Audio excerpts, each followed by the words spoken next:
Hello વિદ્યાર્થી મિત્રો, કેમ છો બધા? મજામાં ને? હું દર્શના પરમાર મારી ચેનલમાં તમારું સ્વાગત કરું છું. તમે જોઈ રહ્યા છો રાહદર્શ એજ્યુકેશન, જેમાં તમને વિષય વિજ્ઞાનના અત્યારે વિડીયો જોવા મળશે. એ પૂરા થઈ જાય પછી આપણે વિષય ગણિતના લઈશું, બરાબર? ઓકે, ક્યાં પહોંચ્યા હતા આપણે? પ્રશ્ન 4 પ્રકરણ 11 થી 13 ઇલેક્ટ્રોપ્લેટિંગ પ્રક્રિયાની ઉપયોગિતા વર્ણવો. તો ચલો લખીએ. ઇલેક્ટ્રોપ્લેટિંગ જે છે એ પ્રક્રિયા જે છે એનો ઉપયોગ ક્યાં ક્યાં થાય છે?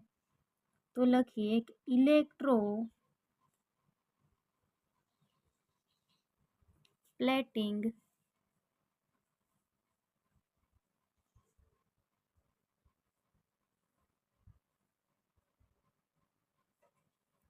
પ્રક્રિયાનો ઉપયોગ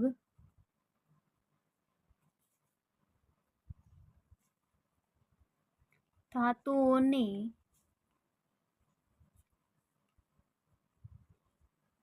કાટ લાગવાથી બચાવવા માટે થાય છે. જેમ કે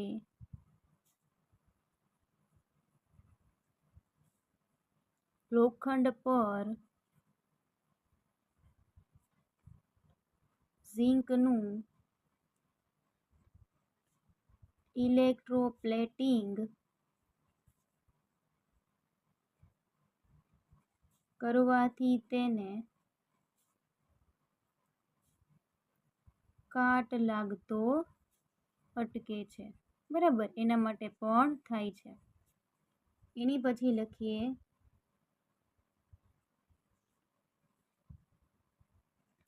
ઇલેક્ટ્રોપ્લેટિંગનો ઉપયોગ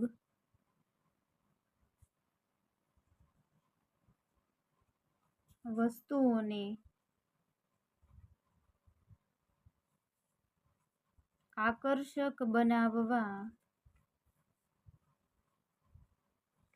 માટે થાય છે. વસ્તુઓને આકર્ષક બનાવવા માટે થાય છે. જેમ કે ઘરેણાં અને વાહનો પર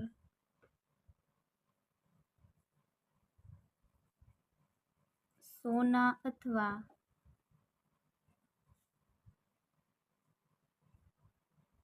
ચાંદીનું ઇલેક્ટ્રોપ્લેટિંગ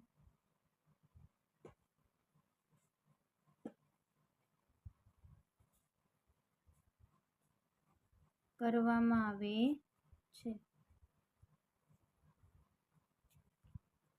એની પછી ત્રીજો મુદ્દો લખીએ કે ઇલેક્ટ્રોપ્લેટિંગ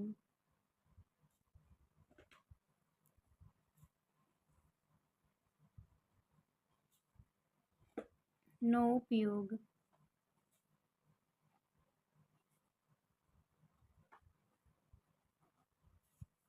ધાતુઓની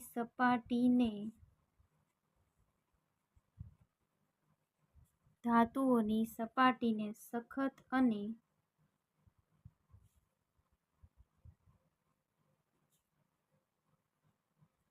ટકાઉ બનાવવા માટે થાય છે.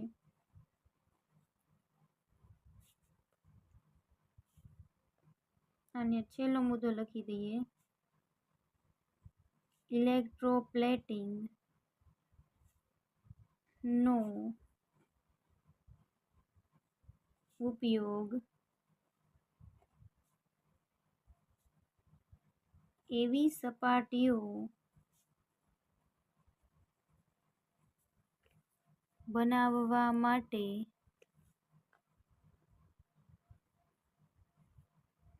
થાય છે જે ચોક્કસ કાર્ય કરે છે.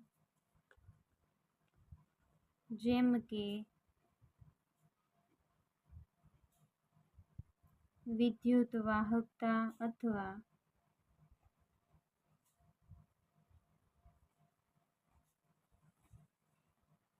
રાસાયણિક પ્રતિકાર બરાબર।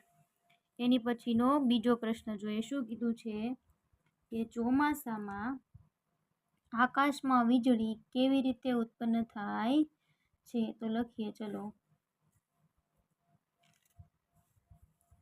એક મિનિટ વ્યવસ્થિત। ઓકે, હવે લખીએ।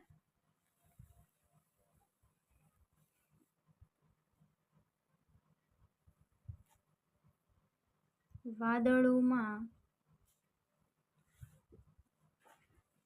પાણીના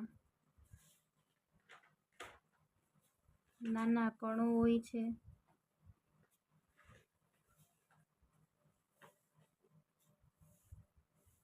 હવાના ઘર્ષણને કારણે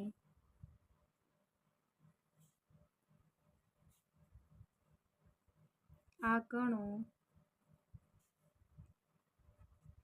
ચાર્જ થાય છે।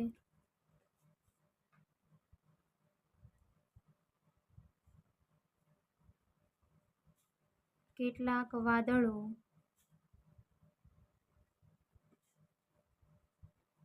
પોઝિટિવ ચાર્જ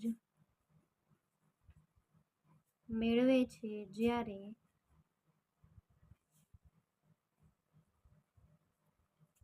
કેટલાક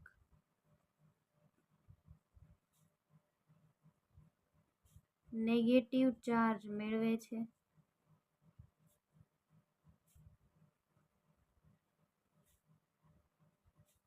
જ્યારે આ ચાર્જ થયેલા વાદળો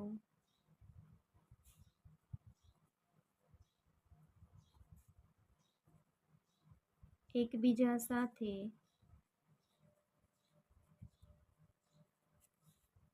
અથડાય છે ત્યારે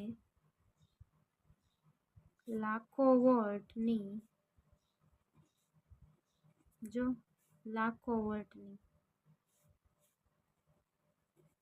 વીજળી ઉત્પન્ન થાય છે। શું થાય છે? લાખો વોલ્ટની વીજળી ઉત્પન્ન થાય છે। પછી એની પછી આગળનો મુદ્દો લખીએ છીએ।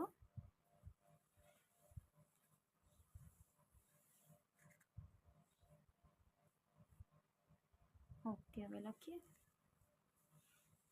આગળ લખીએ, આ વીજળી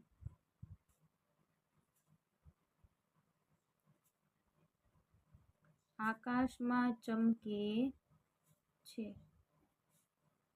અને ગર્જનાનો અવાજ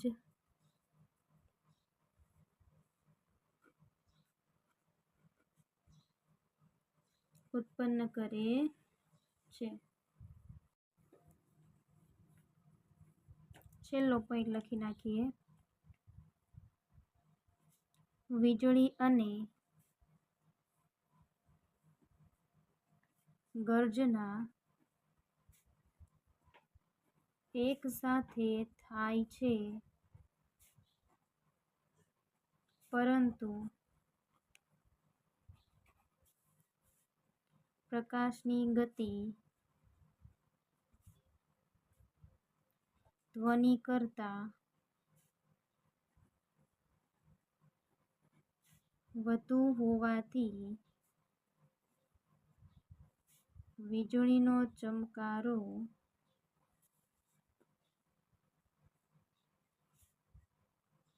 પહેલા દેખાય છે અને ગર્જનાનો અવાજ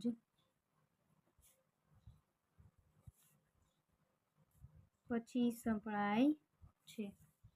એવો અનુભવ તમે કર્યો હશે, બરાબર? કે આપણને શું થાય છે તો કે જ્યારે વીજળી જે છે એ ગર્જના એક સાથે થાય છે, પરંતુ પ્રકાશની ગતિ ધ્વનિ કરતાં કેવી છે? વધારે છે। એટલે પહેલાં આપણને શું દેખાય? પ્રકાશ દેખાય, ને પછી આપણને અવાજ સંભળાય છે। એની પછીનો પ્રશ્ન છે એ જોઈએ. ચલો, આવું કંઈક આપ્યો છે કે સિસ્મિક ઝોનમાં રહેલા લોકોએ ભૂકંપ સામે રક્ષણ મળે તે માટે શું કરવું જોઈએ? લખીએ. ચલો,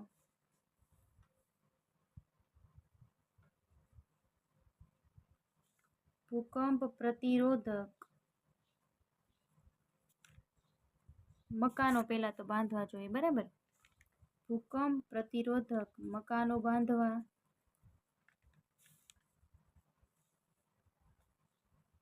મકાનમાં ભારે વસ્તુઓને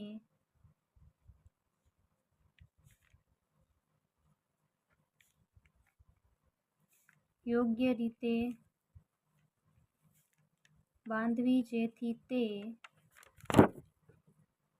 પડી ન જાય.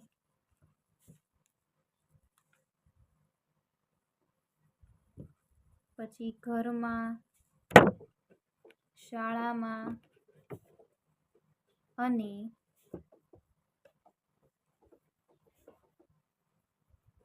ઓફિસમાં સલામત સ્થળો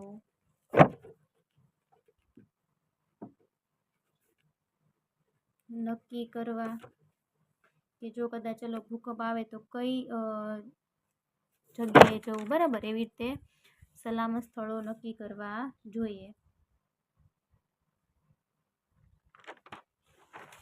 પછી લખીએ એની પછીનો મુદ્દો. બીજી કઈ કઈ બાબતો કરવી જોઈએ? ભૂકંપ આવે ત્યારે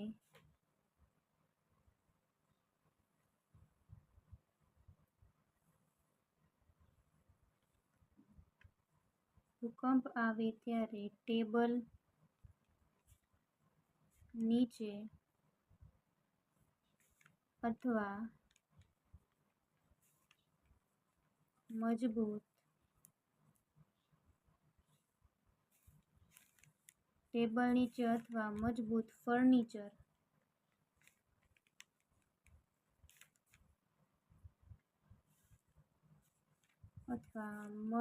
ફર્નિચર નીચે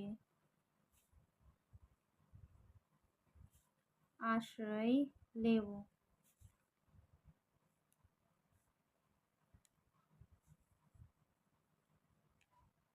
એક અગત્યનો મુદ્દો છે આ કે ભૂકંપ આવે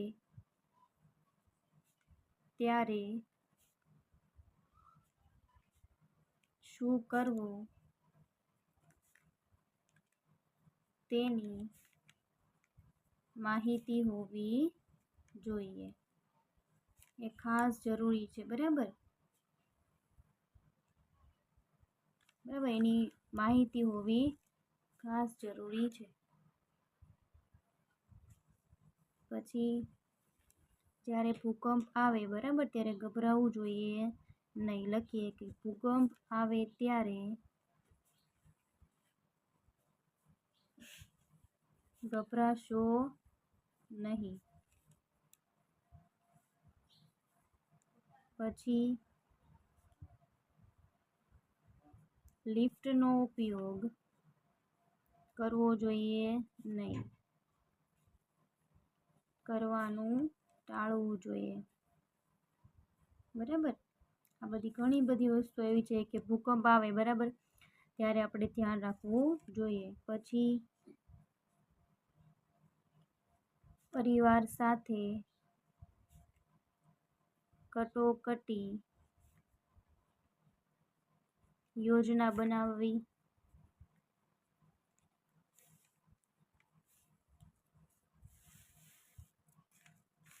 પછી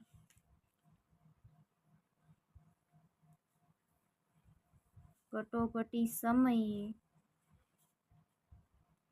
કેવી રીતે સંપર્ક કરવો એકબીજાનો, એ ખાસ જરૂરી છે ને. સંપર્ક કરવો અને ક્યાં એકઠા થવું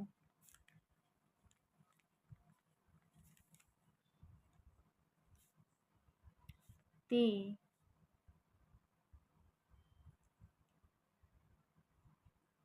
નક્કી કરવું જોઈએ. આવી તો ઘણી બધી બાબતો છે જે તમે તમારી જાતે પણ લખી શકો છે. તો આ રીતે આટલી બાબતો આપણે લખી છે, બરાબર. જો હજી તમને કોઈ પણ યાદ હોય લાઈન કે ચલો ભૂકંપ આવે તે આવે એ વસ્તુ કરવી જોઈએ, તો તમે મને કમેન્ટ કરીને ખાસ તે બાબતો જણાવી શકો છો. ચોથો પ્રશ્ન જોઈ લઈએ આપણે, બરાબર, તેનું નામ છે નિયમિત અને અનિયમિત પરાવર્તન. સૌથી પહેલાં છે ને આપણે નિયમિત પરાવર્તન જોઈએ. શું જોઈએ? નિયમિત પરાવર્તન. જો આકૃતિ સહિત પૂછ્યું છે એટલે આપણે આકૃતિ સહિત સમજવાનું છે. જો લખીએ, ચલો, નિયમિત પરાવર્તન અને અનિયમિત પરાવર્તન. પહેલા વ્યાખ્યા લખી નાખીએ કે જ્યારે પ્રકાશ સપાટ અને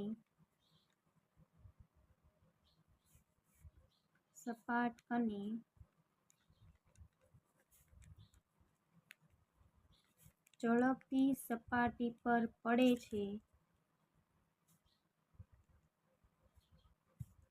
ત્યારે તે નિયમિત રીતે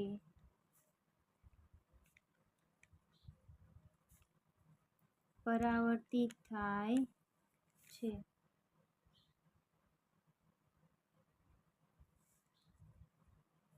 લખીએ પછી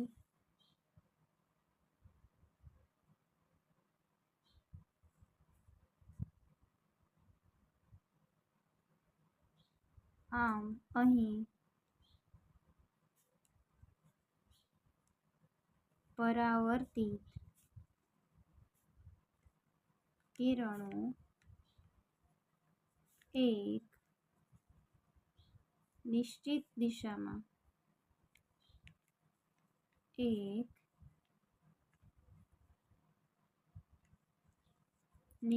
દિશામાં જાય છે.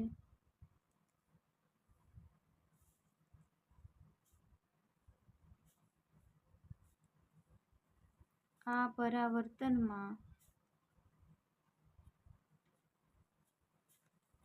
સમાંતર પ્રકાશ કિરણો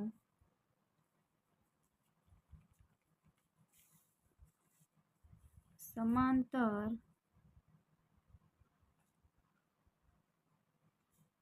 પરાવર્તિત થાય છે.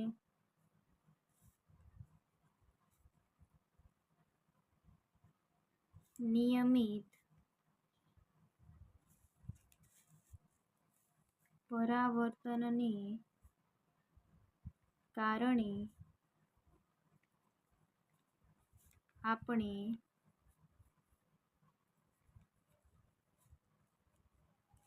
અરીસામાં આપણું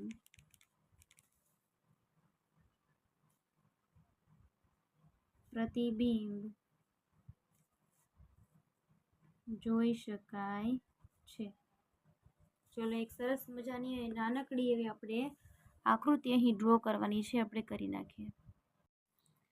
ચલો, પહેલાં આપણે તેની આકૃતિ દોરીએ, બરાબર. નિયમિત અને અનિયમિત બંને એક સાથે જ દોરી નાખીએ છીએ, પછી તમારે કાંઈ પ્રશ્ન નહીં, બરાબર.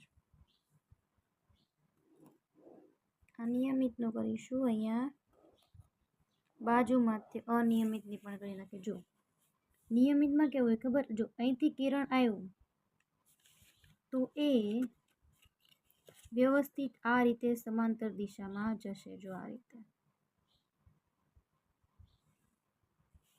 અહીંથી એવું આ રીતે શું થયું? પરાવર્તન થયું. પછી પાછું બીજું એક કિરણ આવશે, બરાબર.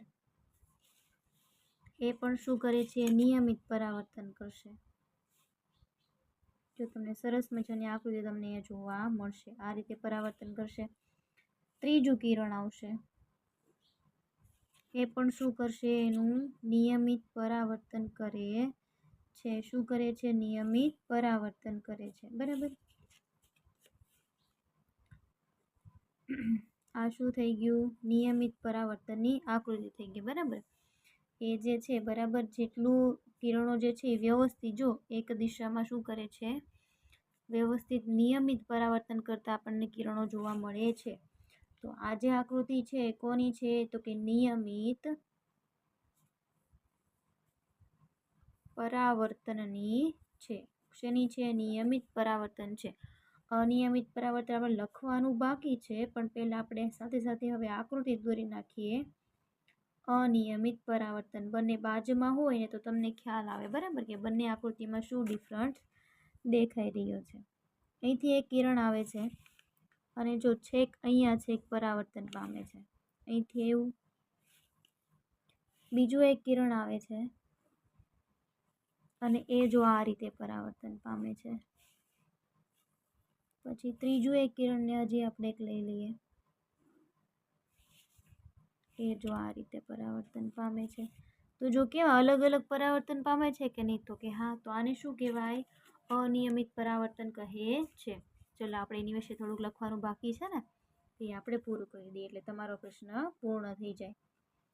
અનિયમિત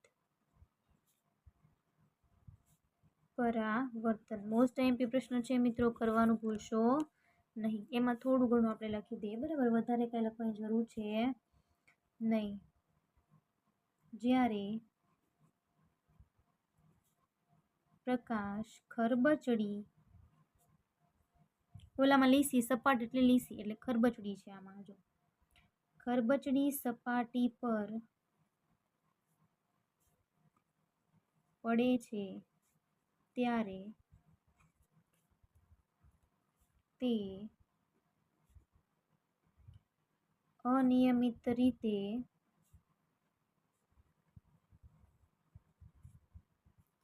પરાવર્તિત થાય છે.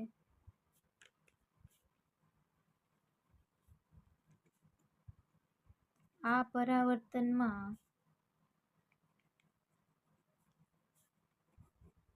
સમાંતર પ્રકાશ કિરણો ઓલામાં એક સમાન હતા ને, સમાન દિશામાં, આમાં જુદી જુદી દિશામાં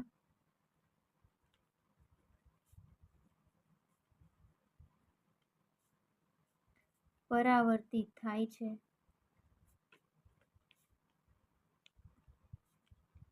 અનિયમિત પરાવર્તનને કારણે આપણે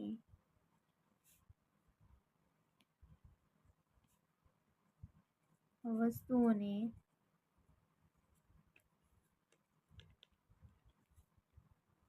જોઈ શકીએ છીએ, પરંતુ તેમાં પ્રતિબિંબ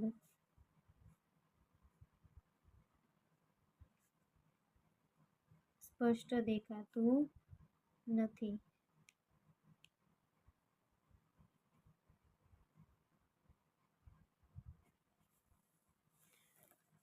ઓકે, તમારું પ્રકરણ જે હતું બરાબર કે અહીંયા પૂર્ણ થાય છે. જો તમને છતાં પણ આમાં કાંઈ પણ પ્રકારનો પ્રશ્ન હોય તો તમે કમેન્ટ કરીને પૂછી શકો છો. અને જો દોસ્તો તમે મારી આ ચેનલ પર નવા હોય તો મિત્રો વિડીયોને લાઇક, શેર અને સબસ્ક્રાઈબ કરવાનું ભૂલશો નહીં. આની પછીના વિડીયોમાં આપણે પ્રશ્ન 4B વિશે ભણીશું. Thank you very much.